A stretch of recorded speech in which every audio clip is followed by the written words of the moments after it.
Hi hello ಎಲ್ಲರೂ ಹೇಗಿದ್ದೀರಾ? ಇವತ್ತು ಮಾರ್ನಿಂಗಲ್ಲಿ ಪಾಪು ಎದ್ದಾಗ ಸ್ವಲ್ಪ ವಿಟಮಿನ್ ಡಿ3 ಕೊಡೋಣ ಅಂತ ಕೊಡ್ತಾಯಿದ್ದೀನಿ. 1 ವರ್ಷ ಕೊಡಬೇಕಂತೆ. ಹಾಗೆ ಮಲಸಿ ಪಾಪುನ ಮನೆಯಲ್ಲಿ ಏನಾದರೂ ಅಡುಗೆ ಮಾಡ್ಕೊಂಡು ತಿನ್ನೋಣ ಅಂತ ನೋಡಿದೆ. ನಾವು ಬಾಜ್ರಾ ರೋಟಿನ ಮಾಡ್ತಾಯಿದ್ದೀನಿ. ಇದು ನಮ್ಮ ಸೈಡ್ ಫೇಮಸ್ಸು ಬಾಜ್ರಾ ರೋಟಿ. ಶೀತ ಟೈಮಲ್ಲಿ ಬಾಜ್ರಾ ರೋಟಿ ತಿಂದರೆ ತುಂಬ ಒಳ್ಳೆಯದು. ಅದಕ್ಕೋಸ್ಕರ ಬಾಜ್ರಾ ಮಾಡ್ತಾಯಿದ್ದೆ ರೋಟಿನ.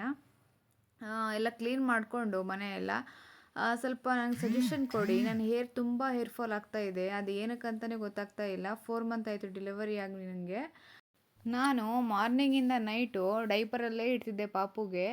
ಸ್ವಲ್ಪ ಡೈಪರ್ ಫ್ರೀ ಮಾಡೋಣ ಅಂತೇಳ್ಬಿಟ್ಟು ಬಿಟ್ಟರೆ ನೋಡಿದರೆ ಕಕ್ಕನೇ ಮಾಡಿಬಿಡೋದು. ಡೈಪರ್ ತೆಗೆದ ತಕ್ಷಣವೇ ಕಕ್ಕ ಮಾಡಿಬಿಟ್ಲು. ಅಯ್ಯೋ ಅಂತ ಅದನ್ನು ವಾಶ್ ಮಾಡೋಕೆ ಕೂತ್ಕೊಂಡಿದ್ದೆ. ಸ್ವಲ್ಪ ನನಗೆ ಫ್ರೀ ಟೈಮ್ ಸಿಕ್ಕಾಗೆಲ್ಲ ನಾನು ಓದೋಕ್ಕೆ ಇಷ್ಟಪಡ್ತೀನಿ.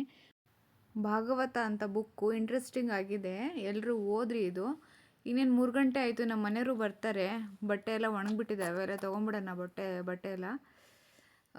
ಸ್ವಲ್ಪ ಗಿಡಗಳಿಗೆ ಎಷ್ಟೇ ನೀರು ಹಾಕಿದ್ರೂ ಕಡಿಮೆನೇ ಆಗ್ತಿದೆಪ್ಪ. ಅಷ್ಟೊಂದು ಬಿಸಿಲು ಅಂದರೆ ಬಿಸಿಲಿದೆ. ಒಳಗಡೆ ಚಳಿ, ಹೊರಗಡೆ ಬಿಸಿಲು. Thank you for watching. Subscribe my channel.